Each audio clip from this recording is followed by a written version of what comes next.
Assalamualaikum warahmatullahi wabarakatuh. Waalaikumsalam warahmatullahi wabarakatuh. Kami dari Universitas Suhamka ingin melaksanakan kegiatan tugas akhir kami, yaitu PLT 1, Pak. Iya. Terus kaprodi kita namanya Ibu Ikayatri, terus sekretarisnya namanya Ibu Nur Afni. Iya.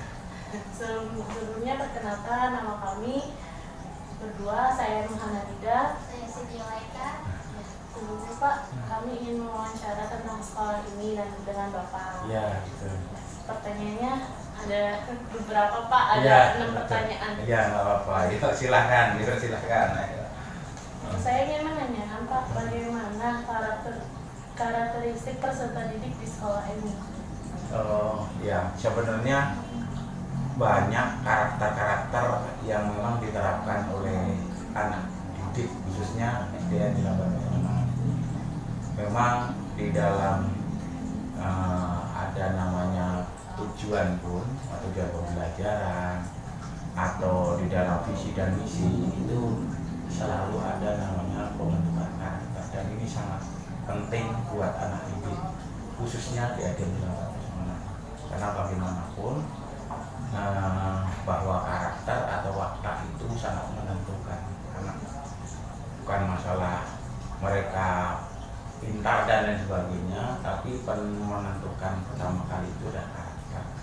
Di antaranya memang hampir setiap hari pada waktu sebelum COVID-19 itu ada namanya pembiasaan.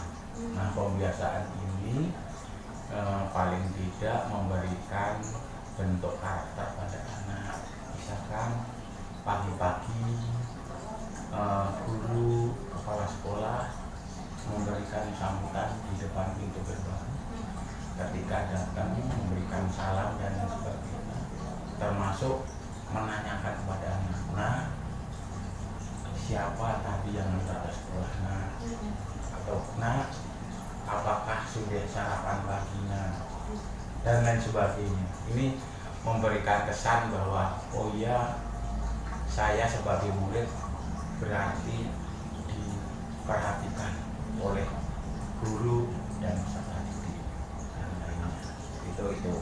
Kemudian pada waktu nanti setelah masuk, karena bel itu mulai pukul 6.30, kemudian di bel anak-anak berbaris di lapangan, itu pun kepala sekolah, saya pribadi itu selalu memberikan amanah yang intinya adalah menekankan untuk pembentukan karakter. Banyak sih hal-hal karakter yang dibentuk, mungkin diantaranya disiplin. Ya, disiplin ini adalah sangat menentukan. Disiplin apa saja, ya disiplin waktu, ketika dia bel bagaimana harus berbaris, ketika dia sudah bel bagaimana harus masuk ke kelas dan lain sebagainya. Nah, ini termasuk diantaranya karakter. Untuk pertanyaan selanjutnya, bagaimana struktur organisasi dan tata kerja di sekolah dalam melaksanakan dan memajukan sekolah di SD 06 ini? Struktur organisasi memang sudah terpapan, sudah ada di atas ini semuanya, sudah ada strukturnya. Kemudian memang masing-masing personal punya tugas masing-masing sesuai dengan tugas pokok dan fungsinya. Terus kira-kira bagaimana cara untuk mengimplementasikan tata tertib di sekolah agar siswa-siswi selalu meningkatkan dan melaksanakan peraturan yang ada di SD 06 ini? Iya, terima kasih atas pertanyaannya atas itu. Memang setiap sekolah ada yang namanya peraturan tata tertib sekolah. Iya. Dan peraturan tata tertib sekolah itu mutlak harus dilakukan oleh siswa dan warga sekolah khususnya, termasuk bapak kepala sekolah, bapak ibu guru, termasuk orang tua yang hadir ke sekolah juga mentaati tata tertib yang ada di sekolah tersebut ketika harus hadir di sekolah. Dari segi pakaian saja udah ketahuan apakah anak itu satu disiplin, udah ketahuan. Iya. Kalau anaknya berpakaian lengkap, kalau anaknya itu dilihat saja udah bagus, berarti udah disiplin. Itu baru dilihat dari fisiknya aja. belum melihat dari misalkan kalau guru juga melihat dari bukunya, misalkan bukunya aja gitu, lihat dari bukunya, oh ada anak-anak yang bukunya rapi. Iya. Nah pasti itu kepribadiannya dia pasti baik, jadi disiplin dan lain sebagainya. Seperti itu aja sudah menggambarkan, belum dia termasuk yang dikatakan tadi sikapnya, bagaimana kalau ketemu dengan ibu, ucapan selamat pagi atau assalamualaikum atau paling tidak ada yang namanya harus salam, sapa, santun, sopan. Nah itu harus diterapkan itu di sekolah. Itu sih dalam hal ini itu ya.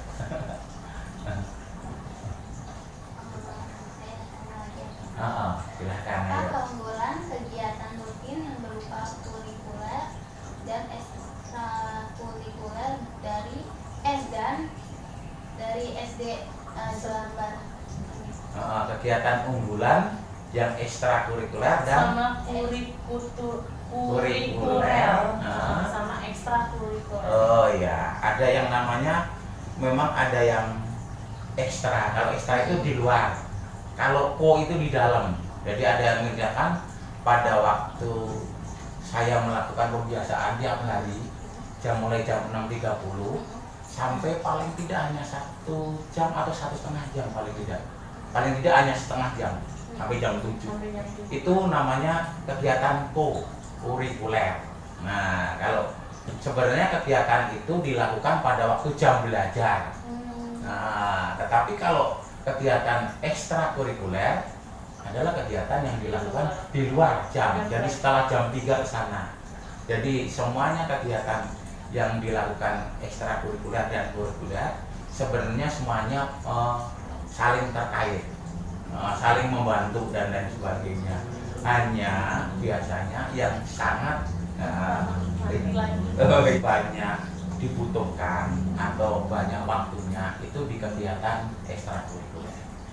Kalau di kurikulernya itu paling hanya 30 menit dan lain sebagainya. Ada lagi barangkali?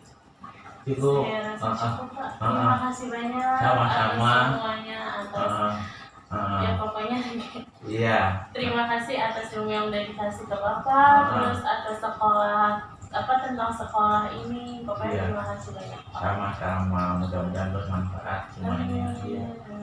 Kurang lebihnya saya mohon maaf. Iya. Wassalamualaikum warahmatullahi wabarakatuh. Waalaikumsalam warahmatullahi wabarakatuh.